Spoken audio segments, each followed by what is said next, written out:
Well, g'day and welcome to my last show for 2024. It's another big one and you won't want to miss a thing. I've got a few things to say about the terrible anti-Semitism, the terrorism that the Albanese government is fostering here in our nation.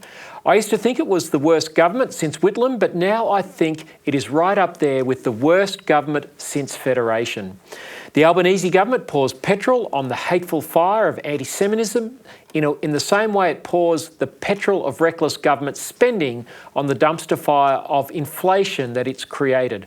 I'm sorry, folks, but the news going into Christmas is not good, but awareness of the damage must provoke us to vote them out when we get the chance next year. Now, it's not all doom and gloom, and in a moment I'll talk to a great Australian, Professor David Flint, about the hope of Christmas and why it can be good news for Australian politics. And speaking of hope, I want to get a bit philosophical and discuss one of the leading lights of the public discourse. And I'm speaking of Dr. Jordan Peterson. Now, I won't have him on the show, but I've got someone who's a great defender of Jordan Peterson, Rohan McHugh, who's a good friend. He's with John Anderson Media and is well placed to talk about what Peterson is saying. You won't want to miss the discussion that Rohan and I will have in just a moment. Kirralie Smith will also be along for our last gender reveal of 2024. All that and more, don't touch that dial. Well, Prime Minister Anthony Albanese and Foreign Minister Penny Wong must be condemned for their abandonment of Israel. By supporting UN resolutions that undermine Israel's sovereignty and promote a Palestinian state run by anti-Semitic terrorist supporters, Labor is not just turning its back on a key ally, it is inviting terrorism and fueling anti-Semitic violence here in Australia. The shocking arson attack on Melbourne's Adass Israel synagogue on Friday tragically underscores the consequences of such misguided policies. Israeli Prime Minister Benjamin Netanyahu warned just hours before the attack that Australia's shift at the UN would invite more terrorism and anti-Semitic riots in Western cities, including Australia. His words proved devastatingly prophetic. This deliberate attack on a place of worship is a stark reminder of the dangers of emboldening extremist ideologies, particularly Islamist ideology. As Cameron Stewart pointed out in The Australian, the Palestinian Authority is wholly incapable of governing a state, describing the PA as corrupt and anti-Israel. That's an understatement. The Palestinian Authority's long-standing practice of paying salaries to terrorists and embracing atrocities like the October 7 massacres disqualifies it as a partner, as a credible partner for peace. This should be obvious to Albanese and his Foreign Minister Penny Wong. Who do they think will run this state that they insist at the UN must be created? The only candidates for leadership are fanatics who want a second Holocaust of the Jews from the river to the sea. Netanyahu's office rightly criticised the Albanese government's actions as a reward for terrorism. The Prime Minister's willingness to appease globalist forces at the UN and extremist imams in Western Sydney comes at the expense of Australia's Jewish community and our broader social harmony. Family First, the political party I have the privilege of leading, unequivocally condemns Labor's complicity in normalising anti-Semitism and compromising our national security. Jewish organisations have warned of escalating Jew hatred on Australian streets. The Melbourne synagogue attack confirms these fears. As Zionist Federation President Jeremy Liebler stated, and I quote, "This violent attack is a direct consequence of words turning into actions." The Albanese government's support for resolutions at the UN targeting Israel sends a dangerous message to anti-Semitic actors, and that message is that violence pays. The Albanese government must reverse its dangerous foreign policy direction, but of course it won't. Netanyahu's words resonate powerfully. Supporting the Palestinian Authority with statehood invites more terrorism and endangers lives. That has played out in an act of vile anti-Semitism on the streets of Melbourne just last Friday. We are being governed by people who do not understand the nature of Islamist terror. Our Jewish community is paying the price, but anyone who thinks the terrorists will only come for the Jews is a fool.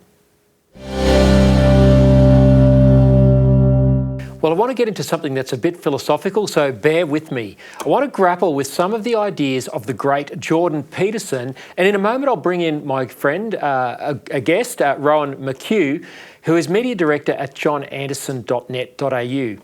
Now, Peterson has risen to become one of the world's most influential public intellectuals with his message that life is tough, get over it, and embrace responsibility and life as an adventure. Now, this has resonated with young men in particular, but young people everywhere. Peterson's assertion that truth can be wrestled with and found in the great stories of the West has made him an enemy of our woke elites who reject the idea of truth and the idea that Western civilization is exceptional. He further offends them by demolishing their postmodern ideas of reality, as he did in this video in 2018, the video that made him famous.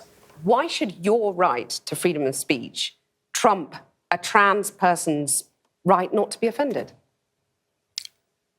Because in order to be able to think, you have to risk being offensive. I mean, look at the conversation we're having right now. You know, like, you're certainly willing to risk offending me in the pursuit of truth. Why should you have the right to do that? It's been rather uncomfortable. But it's not just the woke left that Peterson has offended. Increasingly, the libertarian right and those who see themselves as guardians of a version of classical liberalism that upholds individual freedom and autonomy are also upset with him. His talk via video link to the recent Alliance for Responsible Citizenship conference in Sydney attracted criticism from quarters that should be aligned with the ARC vision for smaller government, economic prosperity and freedom from woke tyranny. Roger Partridge, the founder and chairman of the New Zealand Initiative, a brilliant centre-right economic think tank based in Wellington, said Peterson's talk at Sydney's ARC conference amounted to a direct assault on individual autonomy, the cornerstone of classical liberalism, end quote. Now, I'm a big fan of ARC, which was founded by the former Deputy Prime Minister John Anderson, the UK's Baroness Philippa Stroud and Peterson himself. Others were involved, but they're the three sort of main movers.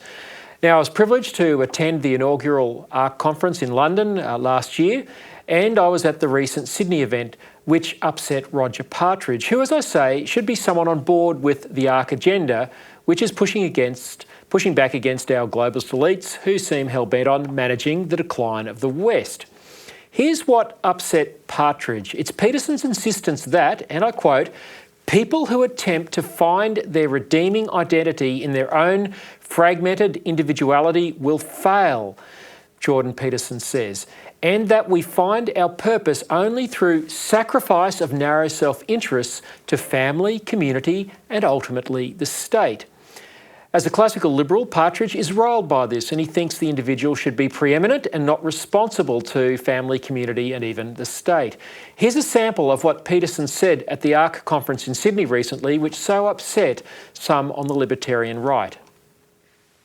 And we're called upon, in the deepest sense, as people who presume a certain role of leadership, to be faithful and motivating scouts of the future, and to have faith in our ability, working collectively, making the proper sacrifices, adopting the appropriate responsibility to make the future a place of promise and abundance, fortified with the notion that if we conduct ourselves according to the highest ethical principles, that there's no desert that we can't make bloom.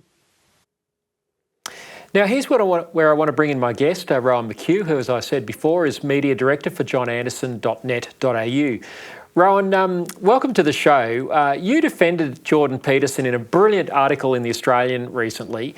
Why do classical liberals on the right, like Partridge, get so riled up about Peterson's idea that there is more to us than our individual autonomy? I think they get riled up because their political philosophy may not be delivering the fruitfulness that they hoped it would continue to deliver.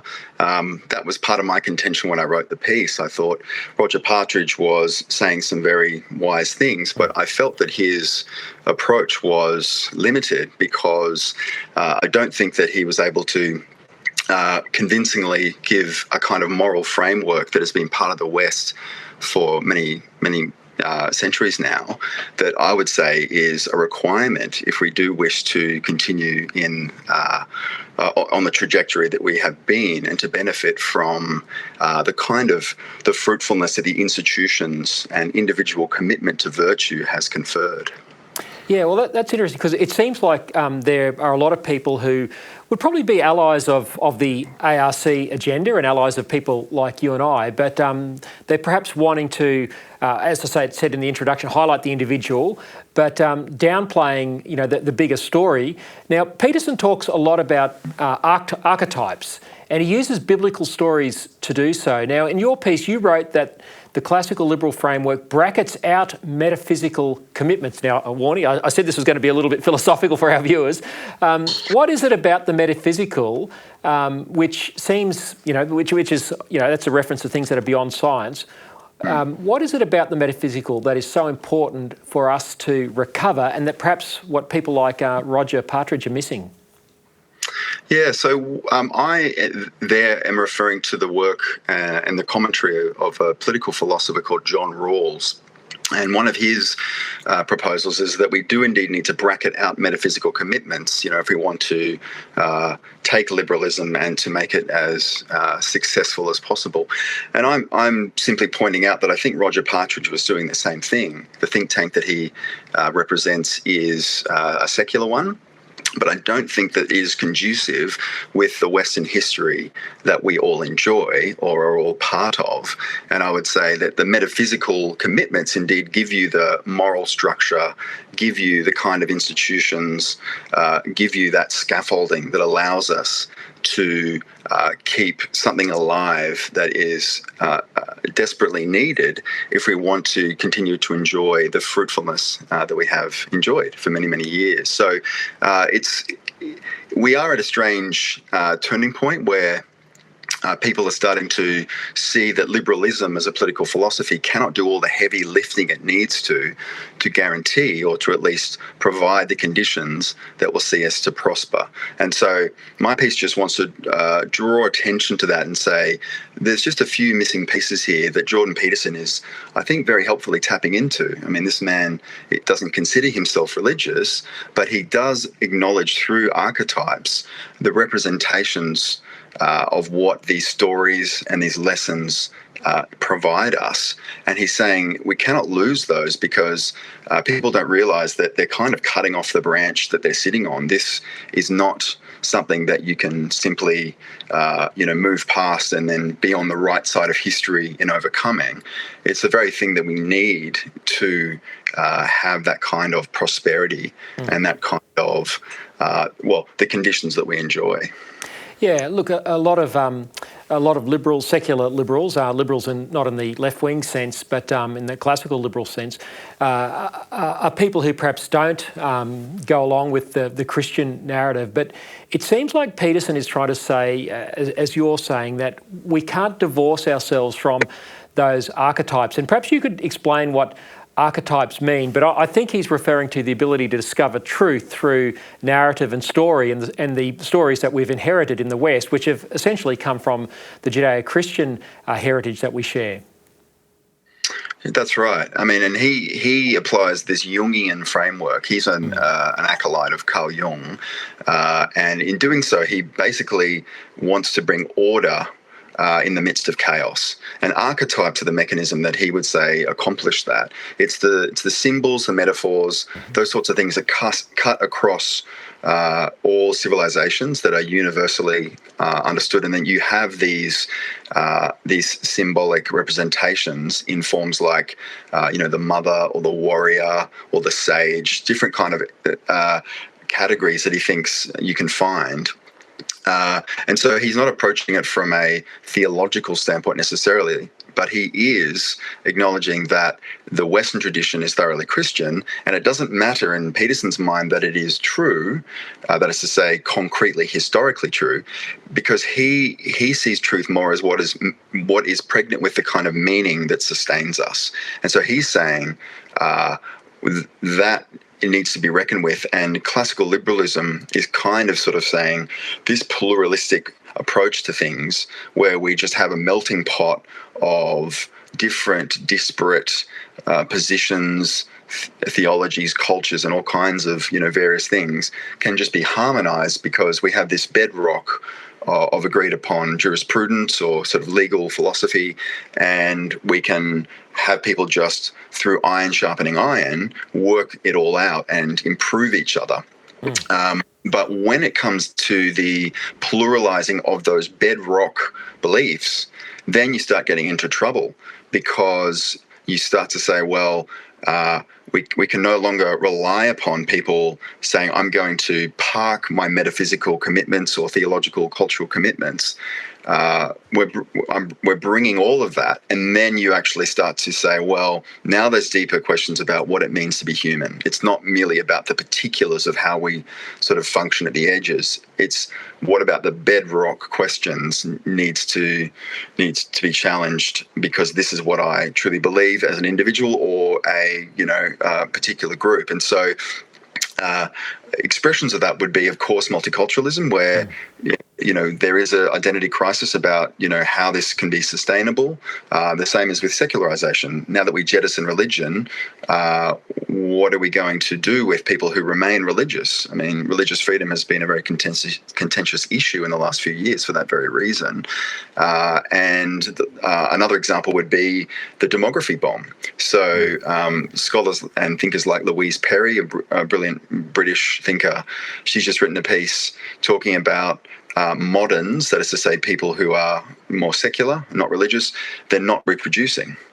And so what do we do when we have pew research that says people, in terms of what they value, what they consider very important is increasingly money, and decreasingly in the last 25 years, children and patriotism.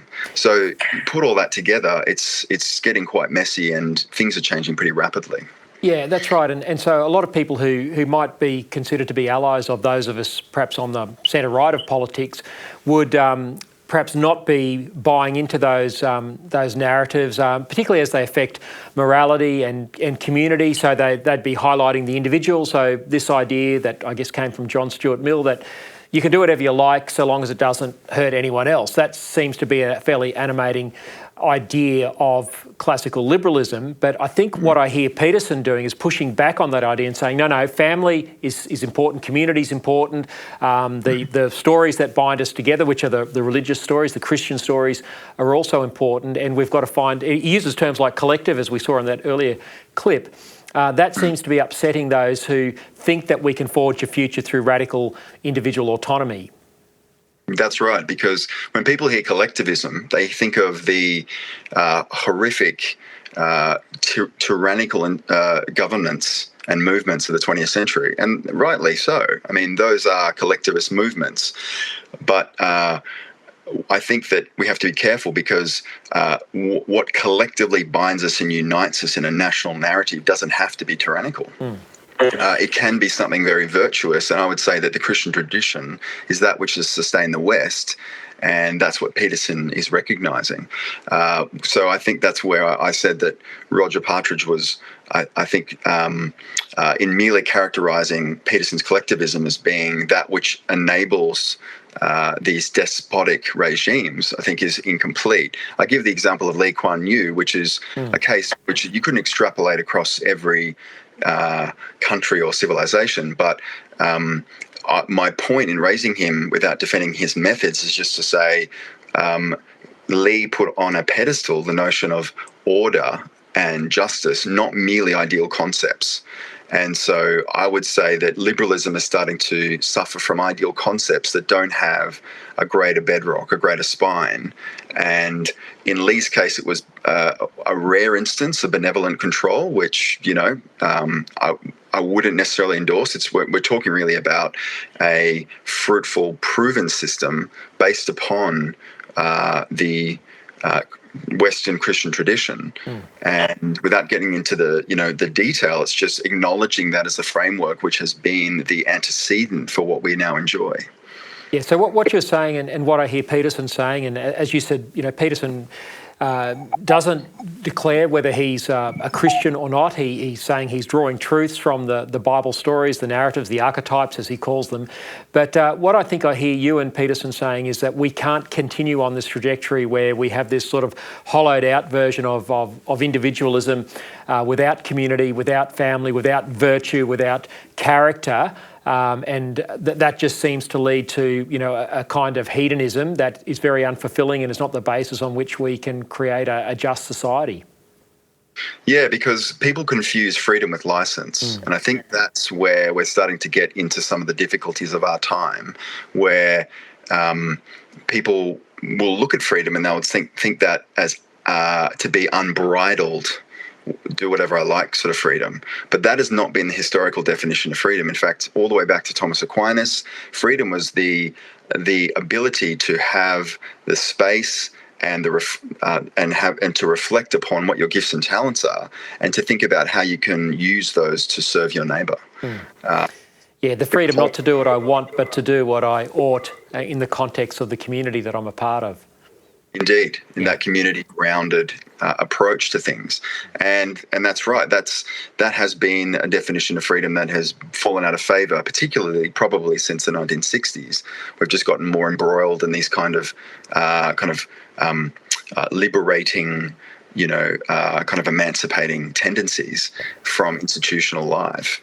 But what those things bring is a sense of ordered freedom, where you find what you're good at and you find a bigger story and embed yourself within a community so that you can serve other people and be fulfilled, live a life of richness and fruitfulness. And that is deeply satisfying. And that's what Peterson knows, because as a clinical psychologist, he has seen all the hard cases and all of the ups and downs of human experience. And he's giving a kind of intellectual credibility to say, this is what happens when you depart from these frameworks and these virtues. And if institutions aren't cultivating people within them, then you are suffering from this kind of tendency towards licentiousness, which really destroys people. And No, Rohan, I think that's absolutely brilliant. This is the sort of conversation that we should be having in a long-form podcast, not on a ADH TV normal regular format. But I'm really glad you've been able to come on and just share some brief insights. I'd encourage everyone to go to johnanderson.net.au and watch the incredible conversations that the former Deputy Prime Minister produces, and you're part of that production. But Rohan, really appreciate it. And people, of course, can go and Google your article at The Australian, Google Rohan, McHugh and Jordan Peterson, you'll find it there. Rohan, thanks so much for your time, and wish you a Merry Christmas. Merry Christmas, Lyle. Thank you very much indeed. Well, the economic news going into Christmas is not good. I wish it was better. What we've heard this past week further confirms the government-induced cost of living crisis that is hitting family budgets hard. Out of control government spending, destructive energy policies, red tape and high taxes are destroying families' living standards and cruelling our kids' future. Despite what Anthony Albanese and his Treasurer Jim Chalmers tell us, our falling living standards have very little to do with global factors like the Ukraine war. The financial pain being experienced by mums and dads in the suburbs has everything to do with our government's squandering of Australia's rich endowment of natural resources and being hell-bent on restricting private sector growth. Take spending. Every economist knows nothing fuels inflation more than governments borrowing money to give people free stuff. It is like petrol on the dumpster fire. This makes Treasurer Jim Chalmers the chief arsonist. Last week, news broke that the federal government spending had hit a record 12.3% of nominal GDP in September. Now, when families are being slugged high interest rates because the Reserve Bank needs to bring inflation under control, why is federal government spending at a record high? Every voter should be asking this question. This is at a time where Commonwealth debt is on track to hit $1 trillion and state government debt right around the nation is out of control, particularly in Victoria and Queensland. Victoria, in particular, is a basket case of a state economically after 10 years of Daniel Andrews. Alarm bells about Australia's dire economic state were rung this week by the respected economist Dr. Chris Richardson of Deloitte Access Economics and by the consulting firm McKinsey. Deloitte reported, and I quote, Canberra will post a $33.5 billion fiscal deficit this year, some $5 billion more than Treasury forecasts only a few months ago. Forget what Jim Chalmers says about his back-to-back surpluses. He's blown the budget and there are deficits based on current spending levels projected for the next 10 years. NDIS spending, despite attempts to rein it in, is out of control, as is aged care spending. Both, of course, are worthy and needy areas of government support. But when the private sector and households are being taxed to death and businesses face so much red, green and black tape, our non-existent economic productivity means we can no longer pay for the generous welfare and even for the welfare that we actually need. That's basic welfare. With China conducting the biggest military build-up in history, our defence spending is pitiful and we are unable to mount a meaningful defence of our nation. The biggest handbrake on the economy is the so-called energy transition, which is mandating taxpayer-subsidised windmills and solar factories dispersed across the Australian landscape to replace cheap and reliable sources of electricity generation that are in centralised locations. Industry can't function on expensive electricity, and more families in the suburbs than ever are defaulting on their power bills. Who would have ever thought we'd come to this? In resource-rich Australia, this is a failure of our politicians of monumental proportions. They lecture us on climate catastrophe while exporting coal we're not allowed to use for the benefit of our own people. It's nuts. Now, McKinsey says our federal and state governments are killing the golden goose of economic productivity, which has underpinned our prosperity in the past 30 years pre-pandemic. Bracket creep on middle income earners, some of the highest company tax rates in the world, and the energy transition and out of control government spending are the culprits. Our problems are the fault of governments who think they can keep bribing us with free stuff, which is paid for on the public's credit card. Johannes Leek's cartoon in last week's Australian says it all. Albanese and Chalmers promised to cut electricity bills by $275. Instead, our electricity bills have gone up by $1,000.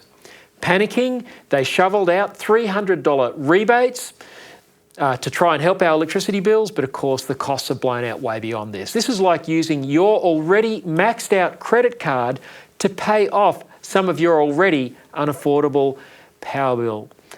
Someone try and make it make sense. With an election looming, Albanese and Chalmers have no intention of putting forward policies to chart a way out of the economic mess they, and in fairness, the previous Morrison government over 9 years has created. Now, the Albanese government launched their re-election pitch recently with another debt-funded bribe, this time to young people by way of student debt write-off. And more petrol will be promised for the inflation dumpster fire, with a universal childcare policy mooted as a signature re-election pitch. This is the Stephen Miles Queensland Labor government all over again, giving out free stuff. They gave out 50-cent public transport and free lunches and all this sort of stuff, which is all wonderful, but when you're up to your eyeballs in debt, it's incredibly irresponsible. It's the same with the Albanese government. We all love free stuff, but no serious economist believes Australia can afford it. As citizens and voters, we have taken our eye off the ball as our politicians have spent up big, creating a massive debt bomb which will slowly detonate in the face of our kids. This is an act of bastardry known as intergenerational theft.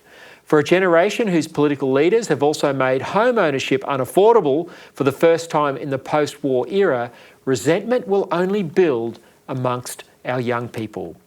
Now, Family First, the political party I'm a part of, is rebuilding as a partisan political movement to challenge the unsustainable spending agendas of the major parties. Cutting power prices by prioritising affordable and reliable energy, getting budgets under control and making home ownership possible again are key economic priorities of our party. While 9 years of coalition government before Albanese was definitely part of the problem, there is no doubt the spending always gets worse under Labor, and that's what's happened in the last 2.5 years. But both sides of politics need a conscience on their shoulders in the Australian Senate, reminding them that government spending must be reined in, that young families need to be able to afford a house, and that the renewable rollout must be stopped before we all go broke. Well, as we head into the Christmas period, I want to reflect on the year that has passed and on how the message of the coming of Christ might give us hope as we head into 2025. To help me do this, I'm delighted to be joined by Professor David Flint, a prominent Australian. He's a monarchist, academic, writer, lawyer and a civil libertarian. He's also a fellow host here on ADH TV, hosting Save the Nation. Professor Flint, thanks so much for your time today. Let's start with a sneak peek at your Christmas reflections for the Spectator Australia magazine, which comes out this Thursday. You start your article asserting that Christmas recalls the fundamental and continuing importance of Australia's Judeo-Christian heritage. Why is it so important for us to recall this, particularly at this time of year? Well, it's one of the fundamental pillars of Australia. It makes Australia, along with, for example, the rule of law. They are those pillars which came with the British at the time of settlement, and they have made Australia what it is and the successful country that it is. And without respecting those pillars and knowing them, we always run into the danger of going backwards, of doing an Argentina or Venezuela, which is quite possible. Yes, you write very eloquently about the Christian campaign to abolish the slave trade, which was actually happening sort of at the time of Australia's settlement. So that's something you've really picked up on there. But you say that the abolition of slavery owes nothing to the dogmas of Marxism, and that such dogmas have only led to modern slavery. Why do you think that Marxism and its modern form of cultural Marxism is so hostile to Christianity and never produces freedom? Well, it's completely empty of any belief in anything above man except the power of the state and the power of the party. And that is a mistake in itself. And it is completely unreal in its doctrines. And these doctrines, which it believes depends upon the man being an angel, and of course man is not an angel, and once those powers are given to the state, essentially, absolute powers are given to the state and the party, they will be necessarily abused. That is why we believe in checks and balances, because we know that man is not an angel, that man will commit offences, that if man is given power beyond that which he should not have, he will abuse that power. That will be inevitable. And that really comes from the fall. That is to say that man is not perfect. Yeah, I'm interested that you are referring to angels. This is the right time of year to be doing so, of course. For those who know the Christmas story, the angels came and announced the birth of Christ to the shepherds.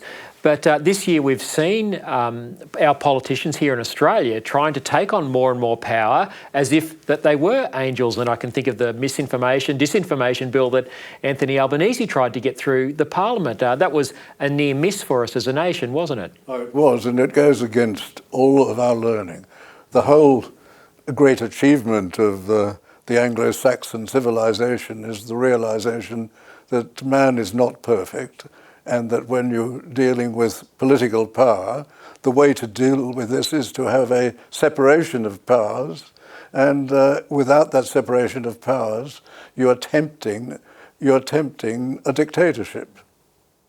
So this is why the Christmas story, I guess, is so important, whether people believe in the divinity of the Christ. And you say that probably most people in Australia who accept Christian teaching perhaps don't believe in the divinity of Christ. But of course, the Christmas story seems to indicate, or true believers believe, that this is when the divine Christ as God came to earth in the form of a child, announced by angels, all because we as humans are not angels. Is it possible for us to have that affection for and adherence to the teachings of Christianity that preserve us from the sort of tyranny that we see around the world and even encroaching here in Australia, is it possible for us to protect against that tyranny, even if we don't believe in the literal story of Christ, as perhaps evangelical Christians might, if we don't accept the divinity but just accept the story? Is that enough for us to safeguard ourselves? I think it is enough, provided that there is within society a core of people who understand that Christianity is not just a story about a good man, which would be the position, I would think, of the majority. The majority would think, once they thought about it in any depth, that Jesus was a very good man, but he wasn't the Son of God, and that the resurrection did not occur. I think that would be the position. There would be in England, should imagine, many Anglican bishops who would take that position. For example, I think once you went to the evangelical churches, that you would find a different position, that you would find a literal belief in these matters. And I'm not sure about the Catholic Church. I'm sure there would be many people in the College of Cardinals who don't really believe in the divinity of Christ or in the resurrection. But you do need that to give Christianity strength.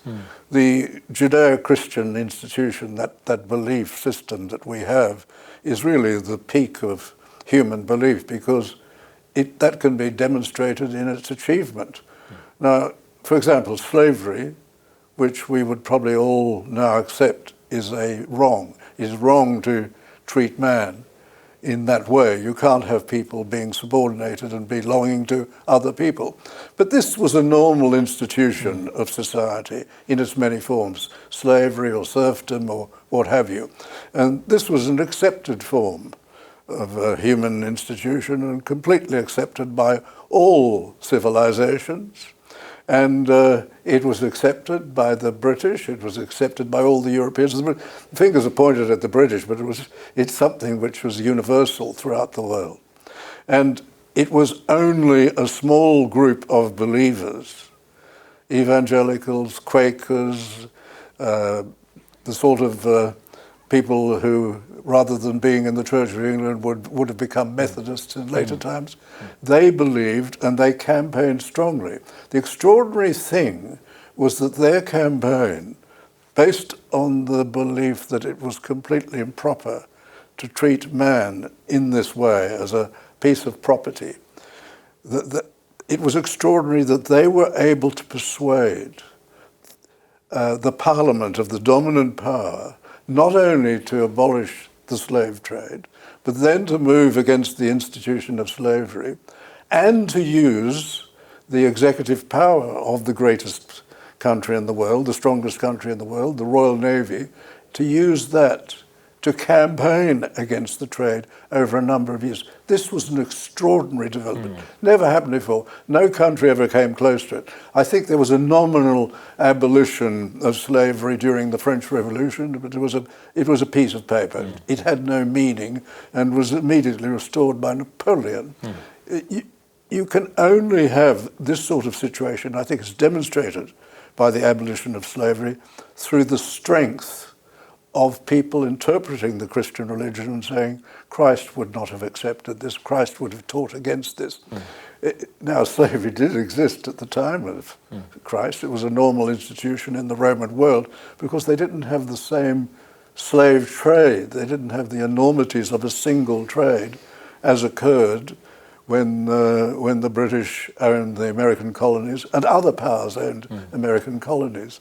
The extraordinary thing was the achievement, the persuasion of a great power to change its ways. And I think that went back to a core of believers, strong believers, firstly in the divinity of Christ and then in the teachings of Christ.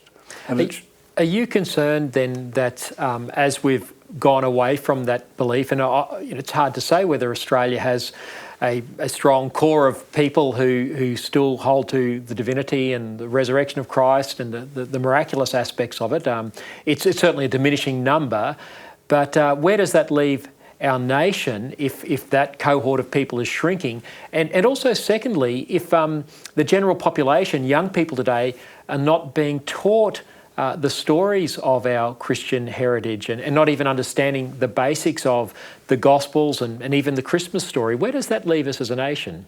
Well, that leaves us in a perilous position, I think, because at least as formal religion was weakening, and it was certainly beginning when I was a youngster, and people younger than me would say, well, it wasn't in existence in the education systems of their day. And that, I think, weakens society so much. I put forward I think Chesterton is quoted in this regard. He didn't actually say it, but the quote attributed to him is, I think, very important, and that is that when man stops believing in God, it's not that he believes in nothing. He will believe in anything. Yeah. And we see the living example of that today, when people, for example, say they can't say what is a woman. Yeah. It's impossible now to say what is a woman. And they accept ridiculous ideas about the freedom we have to choose our gender. Notice they don't use the word sex. They disguise sex as gender, and they mean the same thing, and they say that you can change your sex at will. We have ridiculous doctrines like that. We have doctrines concerning race, for example, that if you are white, you're bad, and if you're not white, you're good, and therefore we must campaign against those who are white. And we have a society in which we've become obsessed. I was reading a piece by John Howard. It was a repeat of something he'd written before, and he was saying, when it comes to climate and the climate religion, he says, I used to be an agnostic. I think I'm moving more towards becoming a climate atheist. Now, climate has become a religion. Climate catastrophism is an essential part. It's the core dogma of that religion, and that has to guide your life. It has to guide the ways of government in relation to the way they run a country. So we see the madness which is occurring in Australia, where money is being poured down the drain in this pursuit of net zero, which is a pointless exercise because it will never be achieved, because no country can be run that way, and we see the contrast in the United States.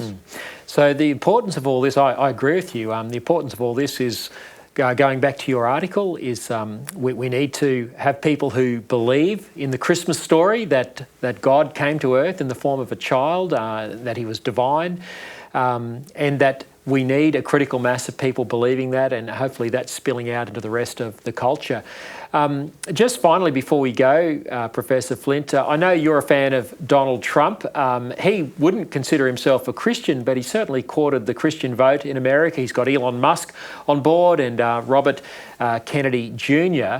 Now, all of these three men, again, not what we'd consider evangelical or fundamentalist Christians by any shape or measure, but they have all expressed the importance of the teachings of Jesus Christ and are seeking to try and get America back on a Judeo-Christian footing. That's significant, isn't it, in the sense that these guys are pushing back on the woke agenda like no one else in the world at the moment? I think Mr. Trump would regard himself as a Christian. I think he would see himself as I'm not sure what religion he belongs to. Is he an Episcopalian? He may be. I think a lot of my evangelical friends would perhaps, whilst they would welcome him as a fellow traveller, would probably see him as someone who perhaps wouldn't be a committed Christian necessarily, perhaps a cultural Christian. Yes, I think that that description, cultural Christian, would be reasonably accurate. But I would say that many of the Christians of my day would have regarded themselves, once it were examined deeply, they would have regarded themselves too as cultural Christians. It was the norm. It was what you were.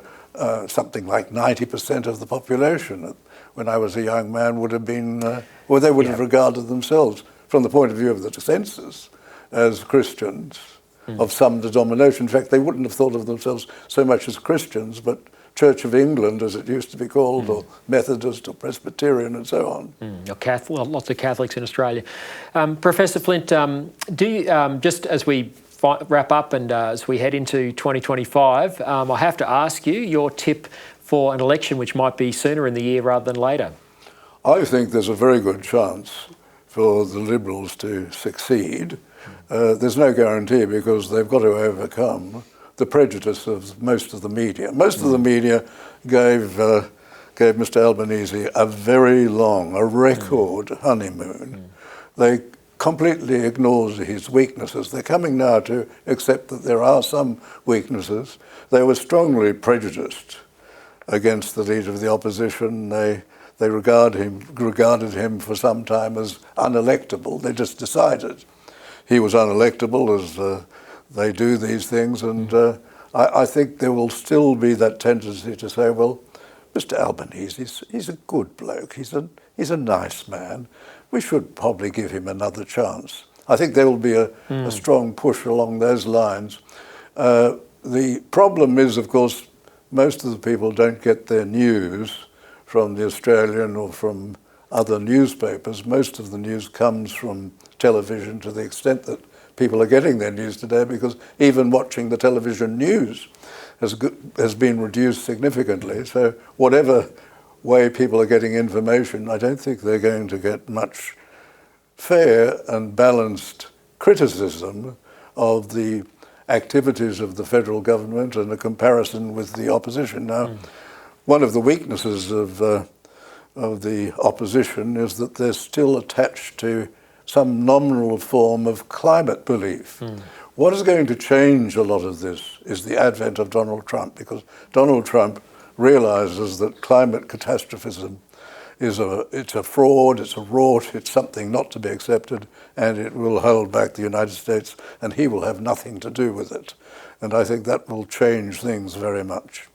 I certainly hope so, and let's hope that's the case as we head into 2025 and that our leaders here take some encouragement from that. Professor Flint, an absolute delight to speak with you today. Thanks for writing that brilliant article in The Spectator about Christmas and understanding the pillars of our civilization and how that comes through the Christmas story and what it's achieved politically and for human rights.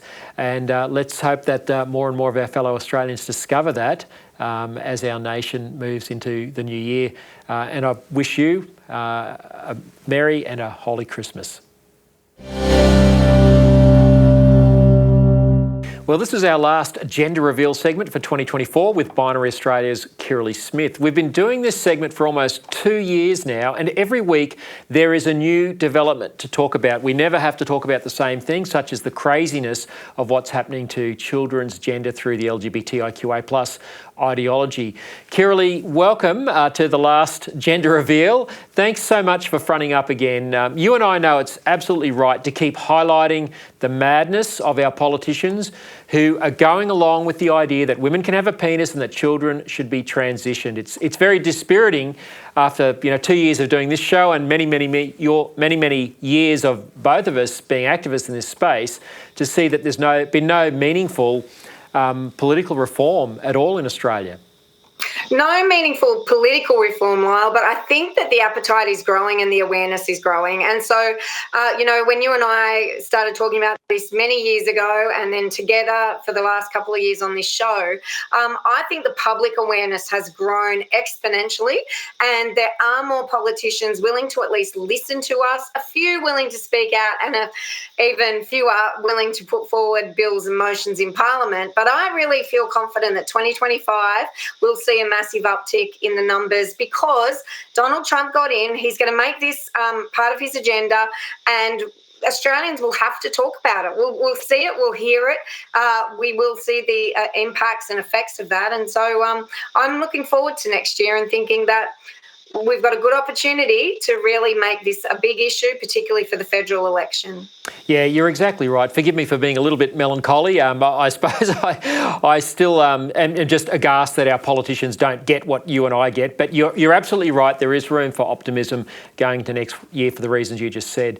Well, by continuing to shine a light on this, hopefully we can jolt the politicians into action because they're being harmed every day. And the latest example of this was a shocking story in The Australian. A family court judge, Terry Maguire, has ruled that a 15-year-old boy can start on harmful cross-sex hormones. What is this judge thinking? Look, I don't know, but I know that the father's not in the picture and doesn't consent. I know that 15-year-olds can't consent to so many other things in our society, and we have a lot of child safeguarding practices in place for under 18s, and yet for some reason this Australian Family Court is saying that this child should be subjected to really harmful drugs. The court even acknowledged that, it's very questionable at the very least what these drugs can be doing. But while puberty is a human right, and it's the only way that bodies, minds, emotions can mature into fully fledged adults, and a court awarding this decision and allowing a 15-year-old to go onto these harmful drugs, it just makes me want to weep. This child, could end up with that cohort of detransitioners who have been so betrayed by the political system, by the legal system, by the medical system in this country, because they refuse to take into consideration the CAS review, what the UK, the Nordic countries, even New Zealand are realising that these are harmful drugs and should not be given to children. Yep. No, that's right. And, we often talk about overseas examples, but this is just a case in point of yet another homegrown example of what really is abuse of a child, and our politicians are letting it happen. Kirralie, over in the UK, and again, this is just another one of the weekly howlers that come out in this space, but a man by the name of Bridget Baptiste, there he is on screen, has been listed by the BBC, the British Broadcasting Corporation, in its list of its top 100 women for 2024. This is insane. This guy's got a case of autogynephilia, hasn't he? Look, just by looking at him, he's making a mockery of women. He's taking, hyper-sexualised stereotypes and claiming that he's a woman, and it's quite frankly just really gross, Yeah. If he wants to be a cross-dresser, if he gets off on it, all power to him, he can do that. But there's no way in the world he's a woman, and there's no way in the world he should be celebrated as a woman. That means he's taken the spot of of another woman who's made a really valid contribution to the world as a woman. He's a man pretending to be a woman. This is really insulting. Yep. It's really disgusting. Yeah, hard to believe a public broadcaster, but look, our ABC here in Australia would do the same. Kirralie, there is some good news in this space this week, and coming out of the US, there's this much anticipated Supreme Court case looking at law in Tennessee which bans the attempted gender-altering treatments for minors, reinforcing the legality of protecting children from mutilating surgeries and chemical interventions. One of the key people who is involved in trying to give support to that case is Chloe Cole, and here's what Chloe had to say on the steps of the US Supreme Court. They have been lied to about who they are, what it really means to be happy, to be healthy or whole. But I will tell you all this. You all are beautiful just the way that you were made. With all of your unique qualities, everything that makes you different is your strength. You deserve to be loved just as you are, to grow up in a healthy body. And one day you will find your identity outside of this.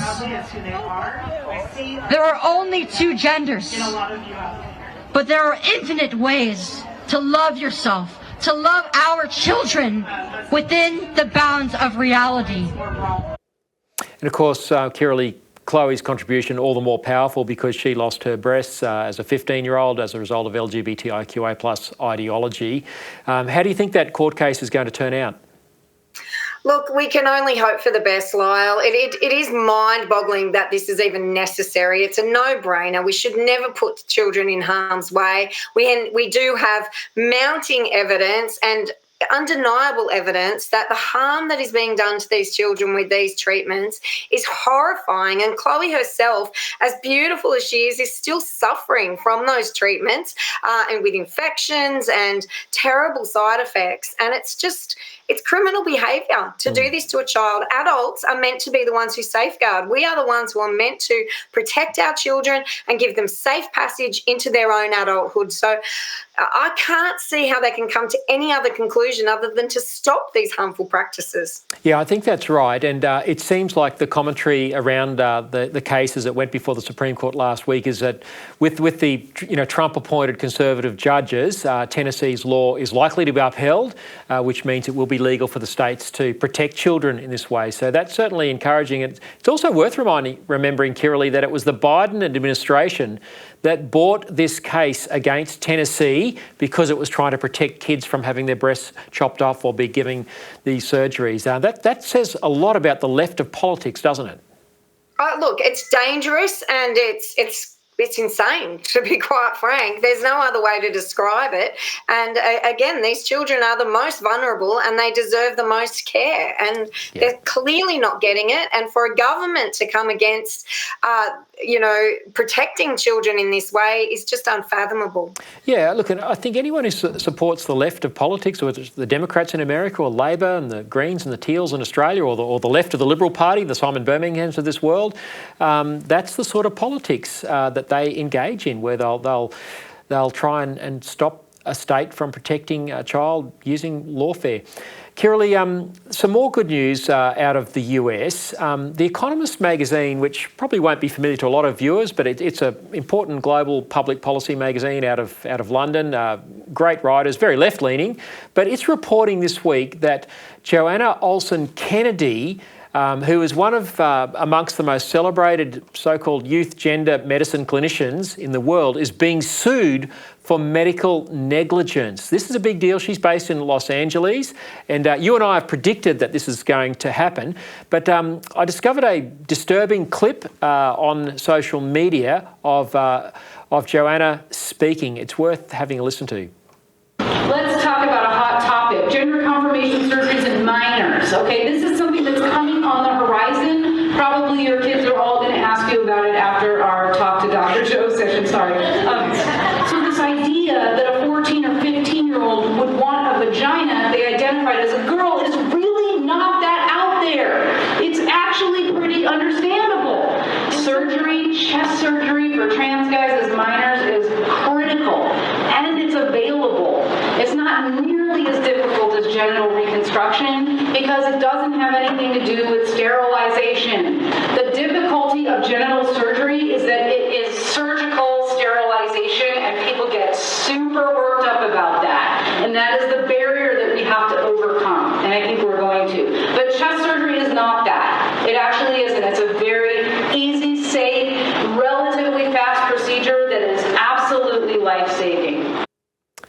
Now, Kirralie, can you believe what we're hearing? Nope, she belongs in prison or an insane asylum. That is absolutely stunning, unbelievable. You know, she is being sued by a 20-year-old woman now who at 12 years old was put on puberty blockers, at 13 years old was put on cross-sex hormones, which induces menopause for young women, and then she had a double mastectomy at age 14, you know.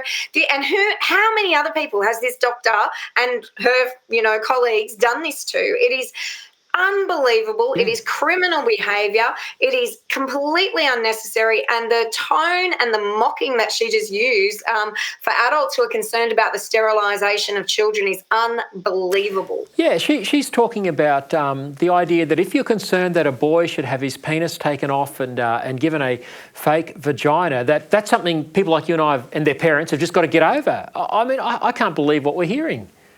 No, there is no way that a child can consent, or that anybody should consent to somebody else being sterilised or mutilated in this way. Yeah. Yet that's exactly what's happening. And last week at our book launch, Lyle, we heard that there are cases of under 18-year-old children getting mastectomies and some even hysterectomies in this country, which is just mind-boggling. And I know Bernard Lane is going to look into this a lot more to get the facts and find that evidence. We know that studies have been repressed in Australia and that data is not coming out where it should. But this is a really serious, very concerning factor of these affirmation surgeries, because that is incredible criminal harm being done to children. It is criminal harm, and it's great to see one of America's most high-profile clinicians. I hate to even use that word to describe someone who does this sort of barbaric experimentation on children. But Kirralie, you know, the people in Australia's gender clinics in Brisbane, at the Royal Children's in Melbourne, Maple Leaf House in Newcastle, Westmead here in Sydney, they need to be trembling in their boots. I reckon the lawsuits are going to come thick and fast because, as you said, there are many Australian examples of kids like this. You'd think they'd be shutting up shop as quickly as they could and trying to cover their tracks. Well, they really need to because, you know, even in that case in America, they're already claiming that some of the paperwork was lost due to water damage. Yeah, right. But you're exactly right. These clinics in Australia need to come clean. They need to stop what they are doing to children, and they need to be replaced with clinicians and practitioners who are actually going to look after the underlying side effects that these children have who are suffering from gender incongruence. They deserve the best of healthcare, and mutilating their bodies and putting them on these drugs is not the best care at all. Yeah, well, I just wish we could sue the politicians as well. I'm sure the clinicians, like the one in America, they're getting sued. It's going to happen in Australia, but I wish the politicians could get sued because they've allowed this for years. Kirralie, you mentioned the book Devastated. I think we've got an image of it on screen. People can go to binary.org.au and get a copy of that. That's 9 stories from Australian families who have been affected tragically by this. Kirralie, thanks again so much for your contribution to the show this year. Really appreciate it. I hope you'll be back next year, and I hope there'll be some breakthroughs that we can report on next year. I'm sure there will be. Kirralie, Merry Christmas and all the best to you. Thanks again. Yeah, and well done, Lyle, on a great show all year, and to ADH TV, you are doing a fabulous job. Thank you. Well, it's Christmas. It's my favourite time of the year. I hope it is yours too, and that you can spend some time with family and friends. I hope you too can reflect, as I like to do each year, on the joy of Christmas, the coming of the Christ child. I always like to take time to read the Christmas story in the Bible, in Luke's Gospel of the New Testament. Angels in the sky above Bethlehem proclaiming joy to the world, to a motley crew of shepherds, a baby born in a cattle shed, kings from the east following a star. Christmas is the greatest story that we've stopped telling our culture. If we're going to renew our culture and our politics, we need to fall in love again with the greatest story that has underpinned the West over the past 2,000 years.